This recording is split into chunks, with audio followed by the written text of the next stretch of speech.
Bem-vindos ao nosso encontro. Mais um momento em que vamos estudar sobre o livro de Tito e sua relevância para a igreja de hoje. Vamos começar com Tito, capítulo 2, versículo 1, em seguida versículo 11. No decorrer, a gente vai vendo os versículos subsequentes. Tito 2:1 diz assim: Tu, porém, fala o que convém à sã doutrina. E o versículo 11 diz: Porque a graça de Deus se há manifestado, trazendo salvação a todos os homens. Todos os homens, a graça de Deus. Ele está falando para a igreja. As ênfases do primeiro capítulo. Tito como filho na fé de Paulo. Isso aqui aponta para o credo, a fé comum. Há também a orientação de que Tito constituísse presbíteros para ensinar a fé nas ilhas de Creta. Há também aquela expressão em que Paulo diz: é preciso fazer com que se calem. Quem? Ele está se referindo aos falsos mestres. Por quê?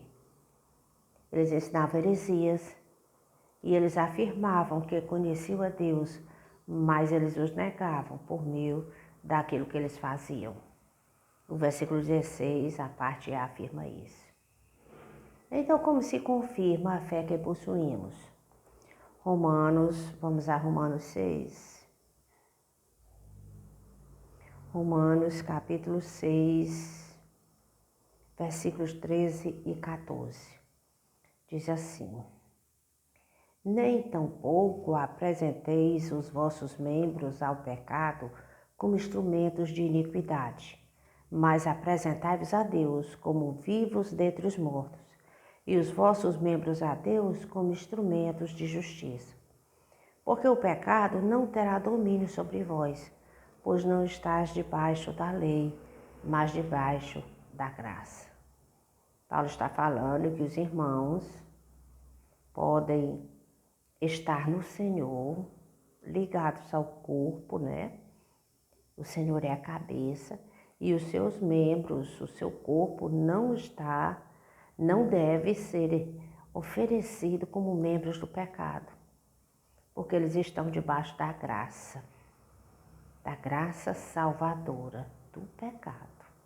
O Espírito Santo age nos seus corações. Não tem mais sentido, eles morreram com Cristo para o pecado na cruz. Em Tito, capítulo 2,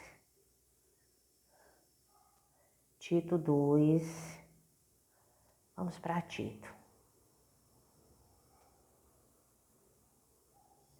Versículo 1 diz assim: Tu, porém, fala o que convém à sã doutrina.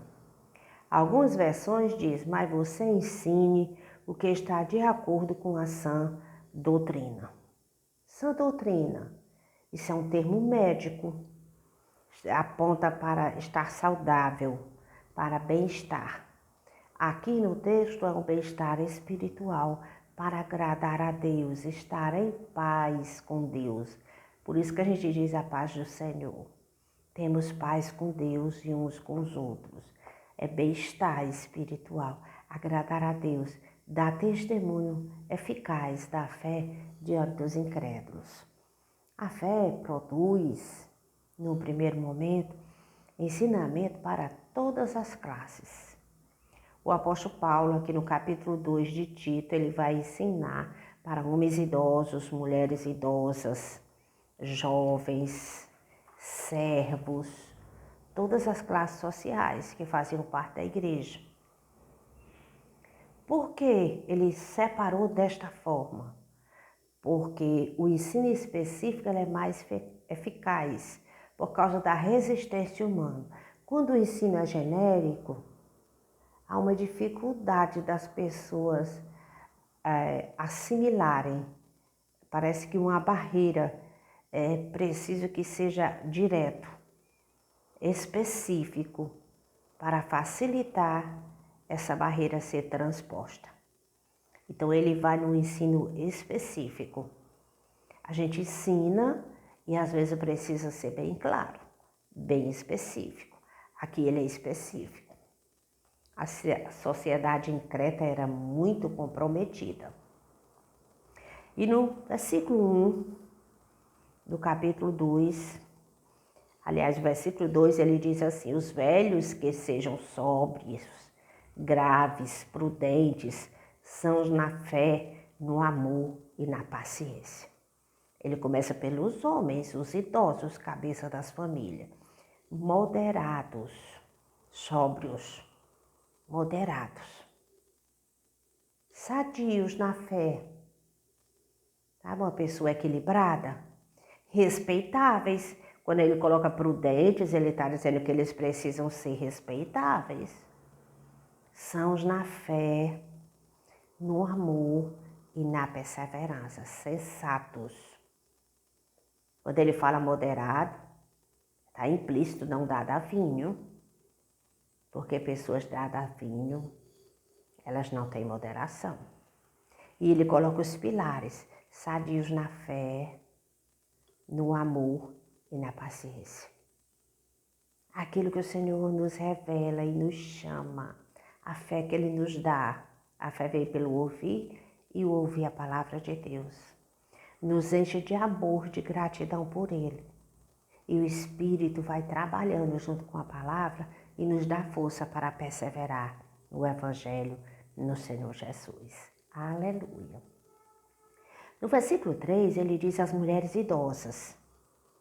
As mulheres idosas, semelhantemente, que sejam sérias no seu viver, como convém às santas, não caluniadoras, não dada ao muito vinho, mestras do bem, para que ensine as mulheres novas a serem prudentes, a amarem seus maridos, a amarem seus filhos, a serem moderadas, castas, boas donas de casa, sujeitas a seu marido, a fim de que a palavra de Deus não seja blasfemada.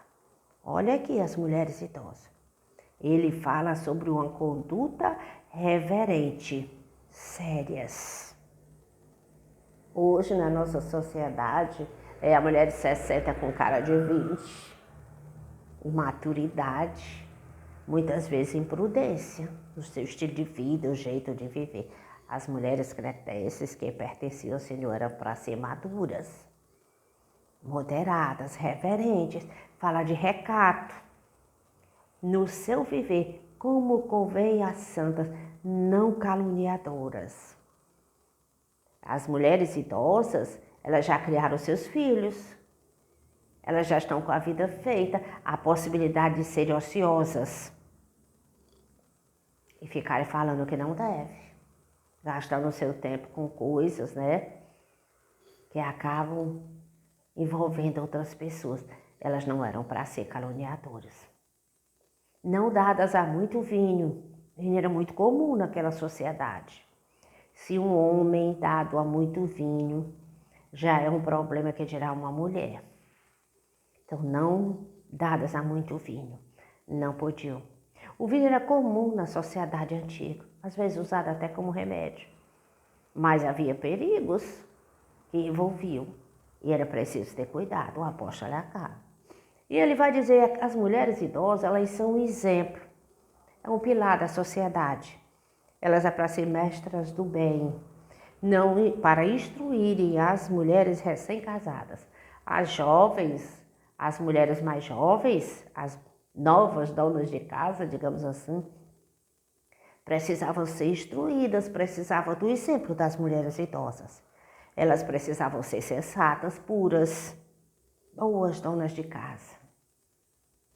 Outra dificuldade, a mulher no mercado de trabalho fica sobrecarregada, a carga do trabalho, mas é preciso ser boa dona de casa. O seu lar, os seus filhos, depende de você. Então é preciso ser boa dona de casa. Saber administrar isso não é fácil, mas o Senhor nos capacita. E sujeitas ao marido. Há uma dificuldade, essa questão da sujeição ao marido. Mas isso não é inferioridade, não é afronta, não é descaso.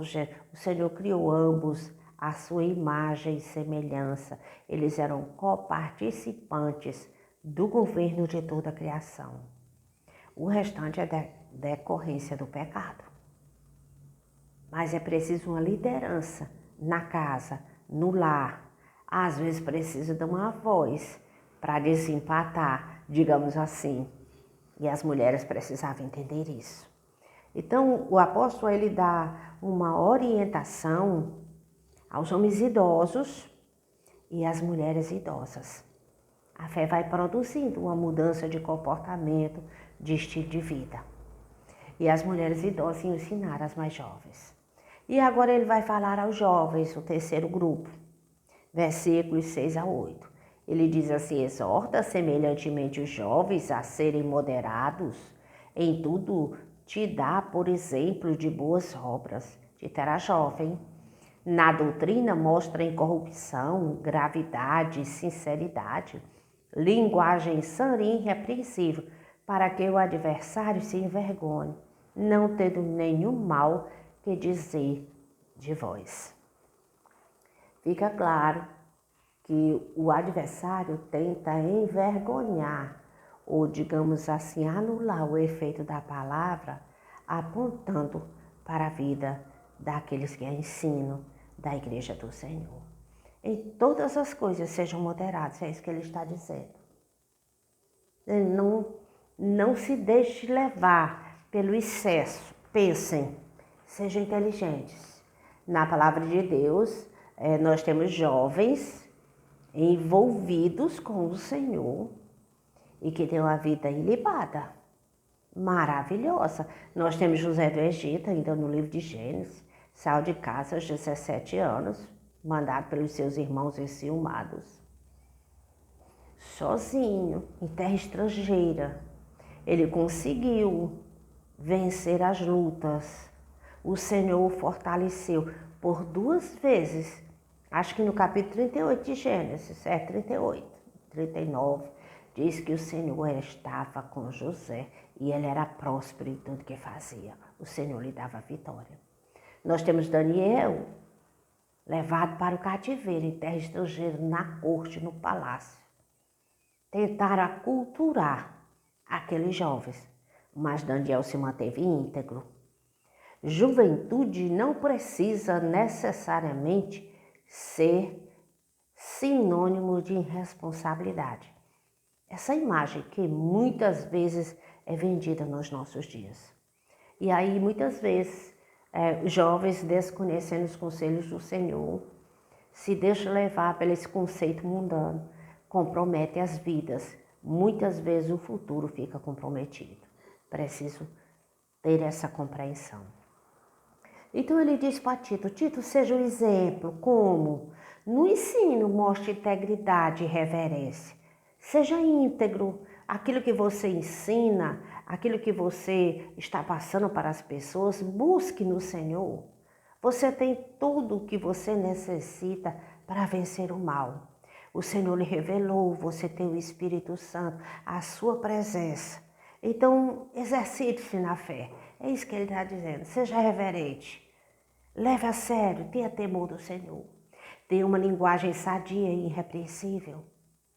Muitas vezes, no ensinamento da palavra de Deus, se é levado a um humor excessivo. É preciso ter cautela. Muitas vezes piadas. As pessoas são dispersas.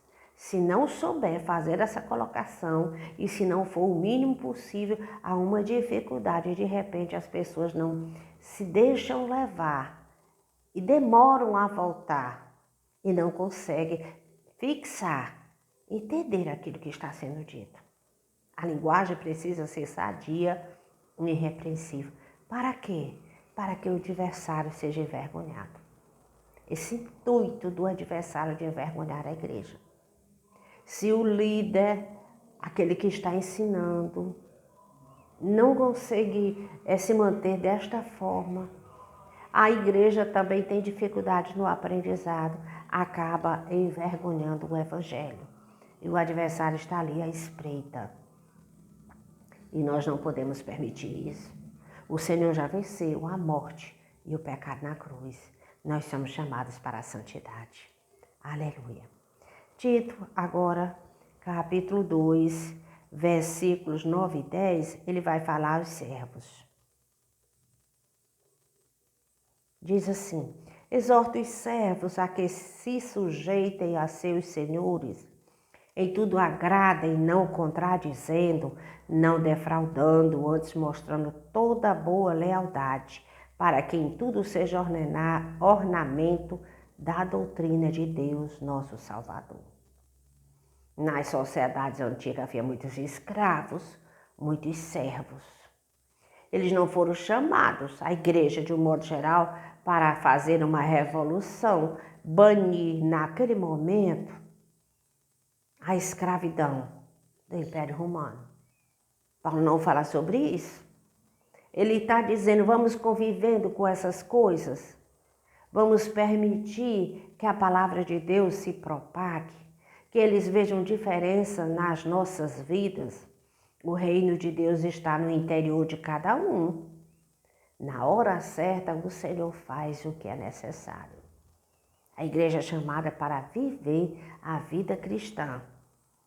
Lógico que no decorrer da história, houve servos de Deus que se posicionaram claramente contra a escravatura e a injustiça não agrada ao Senhor, mas não era o momento, não era isso que estava em xeque. Ele está dizendo no capítulo 9, no versículo 9, que os servos se sujeitem aos seus senhores, em tudo e agradem, não contradizendo. Ele está dizendo que eles sejam obedientes, que eles não sejam respurdões. Ele está dizendo não defraudando, não furtem. Ele está dizendo não furtem. Era comum os servos furtarem. Filemon, aquele escravo que foi conquistado para Cristo, o apóstolo Paulo lá em Roma, ele foi devolvido ao seu senhor. E para quê? Não para ser punido, mas para conviver na igreja cristã. E para que o seu senhor, quando ele ficasse obedecendo, servindo, não furtando mais, visse as obras de Cristo na sua vida. E ele termina no versículo 10 dizendo que eles não devem contradizer. E ele diz que os servos, os escravos, a classe mais baixa da sociedade, considerados, Aristóteles fala, é ferramenta viva. Essa classe seria ornamento, enfeite na doutrina do nosso Salvador. Que grande honra para os escravos, se elevado a categoria. Tão rústicos, sofridos, às vezes maltrapilhos, mas com esta conduta que o Espírito Santo estava moldando nos seus caráteres e que eles percebessem isso, o ensinamento é para que você perceba, para que você busque, para que você perceba e diga assim, eu tenho direito a isso, então Senhor, me ajuda, esteja nos pés do Senhor. E agora eles eram enfeite, ornamento, joias da doutrina do nosso Deus e nosso Salvador. A fé também nos concede o poder para vencer o pecado, porque a graça de Deus se manifesta, traz salvação a todos. No versículo Tito 2, versículo 11, diz assim, porque a graça de Deus se há manifestado, trazendo salvação a todos os homens. Ele está justificando tudo isso que foi colocado anteriormente para essas classes sociais que compõem a igreja, que deveriam ser diferentes das outras pessoas da sociedade de Creta. Porque há poder para vencer o pecado. Romanos capítulo 6 trabalha sobre isso, 7, 8. Muitas vezes os irmãos pulam direto para Romanos 8, porque nenhuma condenação há para os que estão em Cristo Jesus. Estes que não há nenhuma condenação, eles venceram o pecado. Mas desde o capítulo 6 vai sendo discorrido, Paulo vai falando que Cristo venceu o poder do pecado. Esta compreensão de que o pecado não tem mais domínio sobre as nossas vidas. Ele foi vencido na cruz. Agora nós vivemos com a ajuda do Espírito Santo. Somos templo e morada do Espírito Santo. Está lá em Coríntios. Essa compreensão. Ele está dizendo, a graça de Deus foi manifestada. Assumam, percebam isso, tragam para o seu coração. E ele diz a todos os homens, salvação a todas as pessoas. Às vezes essa tendência de se ler esse texto dizendo que o apóstolo está dizendo que toda a humanidade vai ser salva. Universalismo. Algumas religiões falam sobre isso. O catolicismo romano é universalista. Todos um dia, de alguma forma, Deus vai dar um jeito e vai salvá-los. Mas não é universalismo. A Bíblia diz, porque Deus amou o mundo de tal maneira que deu o seu Filho unigênito, para que todo aquele que nele crê, aquele que crê, não pereça. Está falando de eternidade, mas tenha a vida eterna. Em outras partes do Evangelho, Jesus disse que a vida eterna é esta, né? É que eu te conheço a ti. Quem conhece a Jesus está diante dele, busca, o Espírito Santo habita. O processo de santificação está se desenvolvendo. É bem-vindo. Então, não é universalismo. É um ensino para todas as classes que anteriormente foram listadas. Os homens idosos, as mulheres idosas, os jovens, moças e rapazes e os servos. Dentre esses outros anteriores, essas classes anteriores, estavam os patrões. Mas ele fala em servo devido à dificuldade de obedecer aos patrões naquela sociedade. A salvação. A salvação está disponível a todos dessa classe que foram chamados. Em Efésios, vamos ler Efésios, capítulo 1, versículo 13, diz que em quem também vós estáis, depois que ouvistes a palavra do Evangelho, o Evangelho da vossa salvação, e tendo também nele crido, fostes selados com o Espírito Santo da promessa. Você ouve o Evangelho, o Espírito Santo abre o seu coração. Você arrepende-se, eu me arrependo dos meus pecados. E ali eu me torno morada do Espírito Santo. É o selo. Eu pertenço a Cristo. Deus habita no meu coração. Isso é capacitação. É poder para vencer o pecado. Isso é algo tão tremendo, tão importante. Quando Jesus estava no seu ministério terreno, ele estava presente, a segunda pessoa da Trindade com os seus, os discípulos. Mas estando próximo já à sua morte, ressurreição, e após 40 dias a ascensão, Jesus sabendo que voltaria para o Pai, ele deu instruções aos seus discípulos, porque eles não poderiam ficar sozinhos. Então, em João, capítulo 14, vamos para João.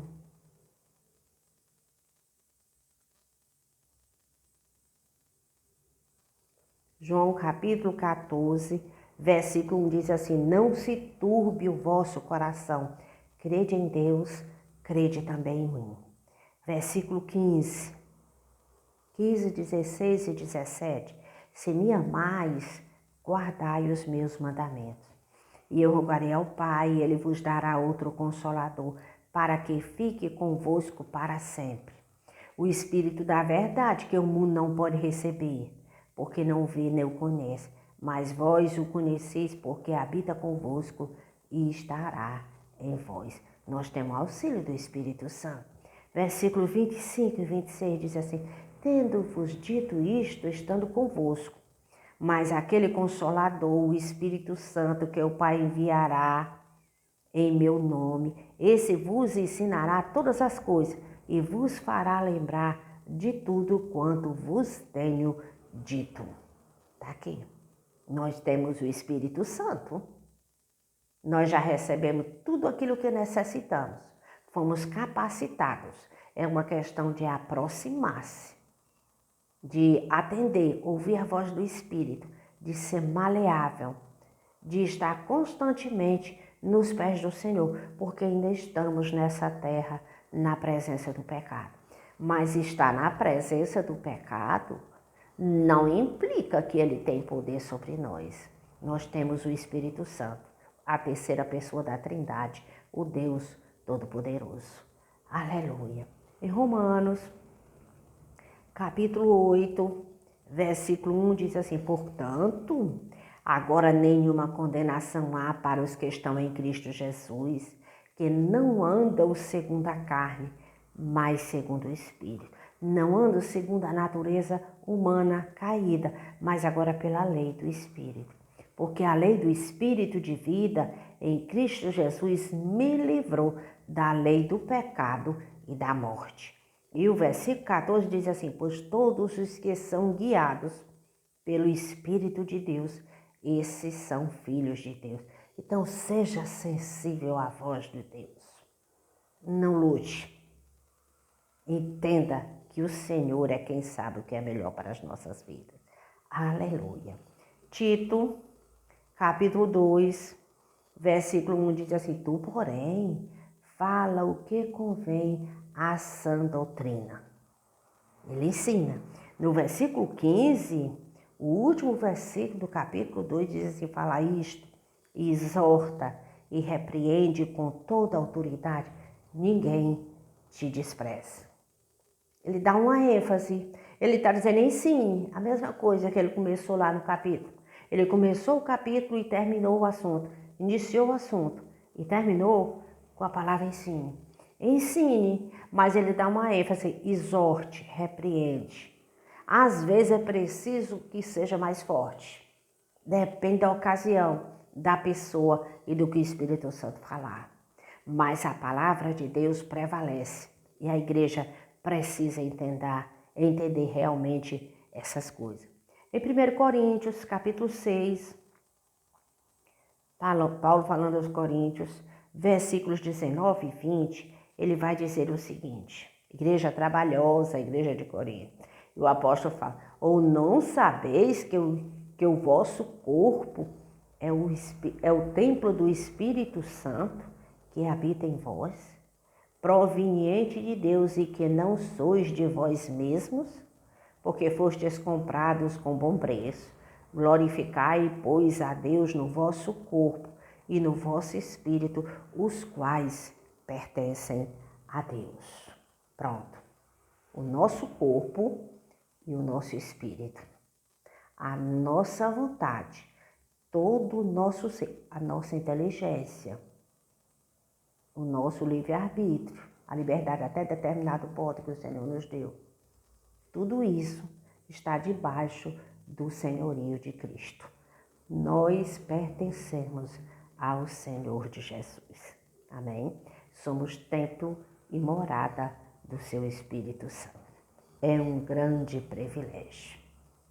De toda a criação, estamos na intercessão. Nós não somos matéria simplesmente, e nós não somos seres espirituais, mas nós somos corpo e recebemos o Espírito, o fôlego de vida diferente do restante da criação, diretamente do Criador, o sopro. E agora, a habitação do Espírito Santo. Amém?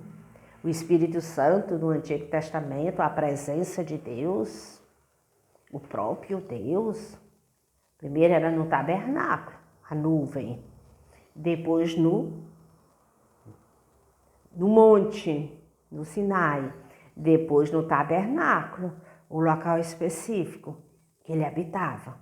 Primeiro Deus falava no monte, tudo tremia. Agora no tabernáculo, no Santo dos Santos. Depois no templo.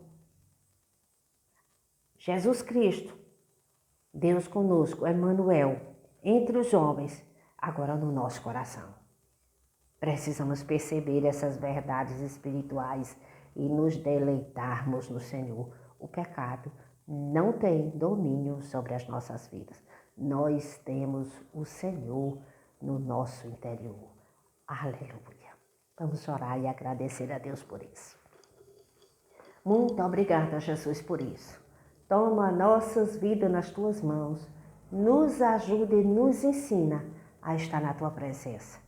Que haja compreensão de tantos privilégios que a tua palavra nos dá. Que amemos o Senhor verdadeiramente. Que amemos a tua palavra. Que venhamos ansiar ser a tua imagem e semelhança, sempre transformados mais e mais de glória em glória. Que venhamos ansiar por esse processo de santificação. Ó Jesus, que grande privilégio, os servos, aquela classe mais baixa, ser um enfeite da tua doutrina. Queremos também isso. O apóstolo começa dizendo que ele é servo do Senhor. Nós também somos. Então nos ajuda a entender essas verdades espirituais. Espírito Santo de Deus inculca nos nossos corações e nos transforma. Em nome de Jesus. Amém. Até o próximo encontro.